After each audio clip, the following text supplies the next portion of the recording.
What do you think a young activist can learn from Rise Up? Well, I think they can learn that, first of all, much of what we are doing has been done in other ways before. And the mistakes that were made there, we need not repeat. You cannot fight for the civil and human rights of anybody if you don't fight for everyone.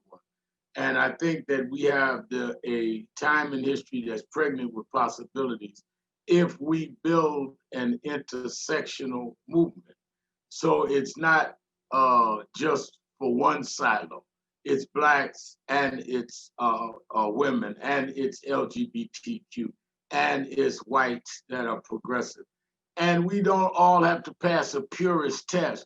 We all have to agree that we need to change a society that is now trying to rob us all of our rights. And we need to fight to protect each other. And I think I give in the last chapter ways that I suggest people can organize. Everyone doesn't have to organize the same way. Everyone doesn't have to do the same thing. Everyone doesn't do what I do. But everyone can do something, and I give some concrete ways to do it. I want to talk a minute about the way that you came out in support of LGBT folks really ahead of its time. And we're talking about the 90s when nobody was really supporting LGBT folks, especially in the black church. What made you be so supportive? I know you got backlash for it. What made you say, you know what, this is a community that is a part of our community and they cannot be ignored because not even politicians were doing this at the time. And you had Clinton, having policy against LGBT folks. Why were you so supportive during this time when nobody was? Well, I grew up, and I talked very candidly about it in the book. My sister was gay, uh, as long as I can remember, and we grew up together. I had stepsisters and brothers, but they didn't grow up. My only sister, full sibling, was gay. And I grew up with a mother who was very fundamentalist Pentecostal, but was very much said to me, "That's your sister." And my sister could bring her partners to the house. My father left. We ended up moving into hardcore Brooklyn and Brownsville. But my mother was very open about it. So I grew up in that kind of environment. So as I started getting politically and socially involved, I grew up a preaching fundamentalist church. But as I started getting involved in the movement and the issue came up, I had a first person dealing with that because I was saying, we talking about my sister.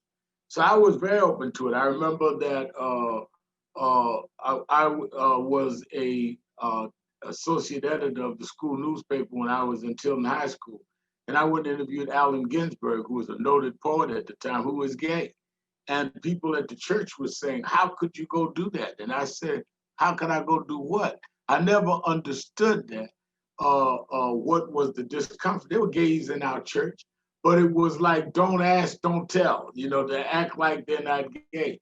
And as my sister and I got older and I got more active, she's 3 years older than me, she started saying to me, "You've got to start talking to this public." She says, "You say this to people in private conversations, but you're out front there arguing about black rights and policing. Why don't you ever talk about it?" So in many ways, it was my sister that pushed me to become public about it. And as I started getting backlash, rather than it back me up, it got me even more angry because I was like, "Well, wait a minute. You assumed that I was homophobic? Well, no, I'm just saying you could have whatever opinion these other ministers. You can have whatever opinion you want, but why do you have to say it? It's difficult for me to bring you to preach at the church if you do that." And I said, "Isn't that like whites saying that it's all right to have black friends, but don't bring them to certain affairs?" I mean, and the more I saw the pushback, the more it made me push forward. And then when I had met people in my mid-teens, like Bayard Rustin, Bayard Rustin was one of the major strategists of the civil rights movement of the generation ahead of me. He was the chief architect of the 1963 March on Washington. And he had to be shunned because he was gay. And when I thought about the price he paid or the literary genius of a James Baldwin, and that people would say that we have to discount them because they were gay. It even made me more passionate about, no, we got to come out, and whatever attacks I would take, I'm talking about in the Black church community, I would take them, because we've got to bring this to a head. Absolutely, absolutely. I never forget. I heard you say one time, if you're not supportive of same-sex marriage, then you're saying it's okay for folks just to shack up. I thought it was so Right. funny. I was like, that's so brilliant. Yeah. You know what I was saying there, just to, I'm not trying to cut you off, but what I was saying there is that I had a minister say to me, "Well, I don't care if they live together, but they can't marry." I said, "Oh, that's a real moral statement. They can shack up, but they can't marry. That's very moral." It was you made it plain. I loved it. All right, so I want to talk about politics for a minute. There's this amazing part of the book. This is page 149. I want to just read this out loud. You're talking about Shirley Chisholm, and you say her colleagues in the Congressional Black Caucus didn't back her, nor did the NAACP, citing her electability. They thought she wouldn't be able to beat Nixon. When Jesse Jackson ran for president in 1988, the civil rights establishment didn't support him either. And when I mounted my campaign in 2004, Jesse didn't support me. People who take the next step forward usually have to do it on their own. I thought that was so brilliant because, one, no one's holding a grudge, right? That's the other thing, because you and Reverend Jackson still work together, obviously. But two, how, No when, doubt. yeah, but when you think about black folks in the Democratic Party, it's just disappointing because I see it now with the Congressional Black Caucus didn't support Jamal Bowman in New York or Ayanna Pressley in Massachusetts. What can we learn from that, what you just broke down right there? What we can learn from that is two sides of that learning experience. One, from the young people or new people, that they should not feel that they have to take it personal. That unfortunately there's a history to those that come in the next generation. They cannot expect that everyone's going to cheer them on. But I think the lesson in the older generation is that you must realize that all of us run a lap in a race, that we're not the only ones in the race. You run your lap and you support the ones that are coming behind you. Are you serious about achieving an agenda that is intergenerational? Or are you just out there for the self-aggrandizement or for your moment? And I think that that is something that we've got to keep prodding people to be mature or to understand. None of a movement, all of us, you have our egos, and you probably would find it healthy to have an ego. But ego does not make you so narcissistic that you feel that it's you and only you, and that you can't support those coming behind. So speaking of agenda, let me ask you this, because you probably know better than me. I think about people who aren't happy with Joe Biden. And Joe Biden wasn't my first choice. I was a Julian Castro guy. I thought he had a clear black agenda, the great ways he talked about racial justice, right? But folks say, I want a black agenda, but I get confused, Reverend, because we had candidates over the primary who had robust black agendas. Elizabeth Warren, again, Julian Castro, even Cory Booker talking about baby bonds. But I'm confused now because a lot of folks didn't support them. They didn't get a lot of support. So I wonder, do we really Well, want a black I agenda? don't. I don't think you're confused. I think they're confused. I think they have gotten intoxicated with the rhetoric of saying they want a black agenda and don't deal with substantive black agendas. I remember in 2019 when we had National Action Network's convention in New York, I had all of the candidates. Nobody could say that Julian Castro and Elizabeth Warren, and I write about Elizabeth Warren extensively in the book, did not have a breakdown, point by point black agenda. I think that people have gotten into this not having candidates with a black agenda, that when candidates do come with one, they just keep saying they don't have it. And when one presents it, they look for a reason to say, well, that's not enough. There has been black agendas that have finally been put out here. And I think that if we are really wanting a black agenda, we need to start really organizing and mobilizing and supporting the candidates that give us one. Otherwise, other candidates are going to say, I don't care what I do, they're not going to be satisfied and just ignore you. We've got to prove that a candidate with a substantive agenda will also get a real amount of votes for doing that, because politicians ultimately go by what will help them sustain their office or achieve their office. Absolutely. So part of that comes on us as well. I want to talk Absolutely. about the '94 crime reform bill. So again, there was a lot of black support for it. A lot of folks in the Congressional Black Caucus advocated for it. You were one of the few people that you were not supportive of that '94 crime reform bill. You spoke out against it, and I think you got backlash for that as well.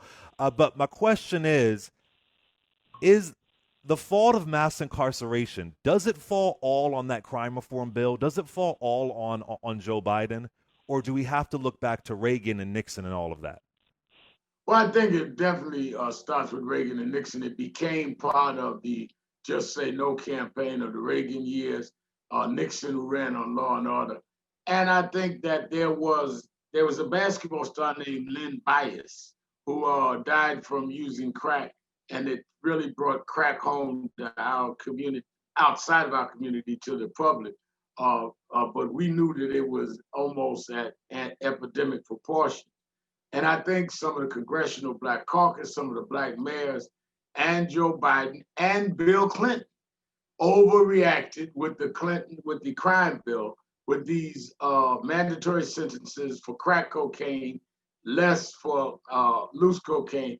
And I said, this is insane. You can't have crack cocaine without loose cocaine. How do you give the big dealer no mandatory time, and the little guy at the end of the drug trade with crack gets mandatory time? I actually marched on the crime bill. But in defense of Joe Biden, who I did march on at that time, he was supported by most of the Congressional Black Caucus, black mayors, who were pushing him to do it. And he did later say that there were unintended consequences. We should not have done it that way. And he was the vice president for Barack Obama, who commuted more sentences than any president before him. So if we're going to talk about the Biden story, and I'm one who marched on it, let's not end the story halfway through the book. The other chapters was he was the vice president that helped supervise the commutation of more people than any president before them under Barack Obama. I was in the room, we helped develop it, we worked with them. So you can't have just the Joe Biden of the 90s and not deal with Joe Biden that corrected that and even helped put something in action. Let's be fair if we're going to tell the truth. I can't stand these people say, let's go to the record, but they don't really want to go to the whole record. Right, right. Thank you for that. All right, so in the beginning of the book, there's a foreword from Michael Eric Dyson, who I adore. And I thought this was so brilliant. I want to just read it out loud and get your reaction to it. It says, Sharpton was involved in the Tawana Barley controversy, where a young black woman claimed to have been raped by 6 white men, though it later turned out to be a hoax.